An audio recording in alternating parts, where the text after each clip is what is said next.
If you're looking for a little bit of head shave, you want to check this one out by Freebird. This is their FlexSeries shaving kit. So I'm going to show both.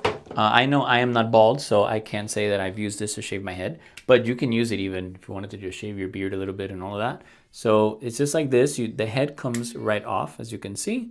Plug it right in. Very simple to plug in, like super easy. Just press this button and it turns on. So very nice, smooth on the skin. Doesn't like, I don't like those blades that like they just pull on your skin and it feels like they're pulling off your hair. So that's annoying. You charge it over here. I'm going to show you the charger in a second. And it has a very nice little grip here on the side, so you can hold it, you know, like this. It's very comfortable.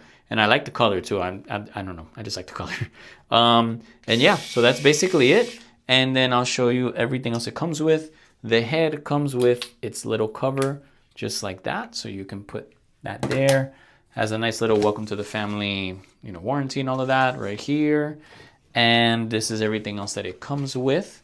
So has other little heads and brushes here like this one. Right, no, there we go, right there. And has a little brush here. Let me pull this guy out. And there you go. So another little head there. And you have the blades as well, which are right here. So if you need them, whoops, so you can see it better. So this one, of course, is a little bit sharp. You just want to be careful. And it has the other little plastic blades that are right there. So it also comes with the charger, of course, but you can use any, you know, you can use this charger if you have something similar. It should work. And it has a little brush here to brush all the little hairs off the heads. So it's super nice. Packaging is amazing as always. So Freebird's been great. Hope you check them out. They have other products as well. And if you want to get a nice little shave, this is what you need.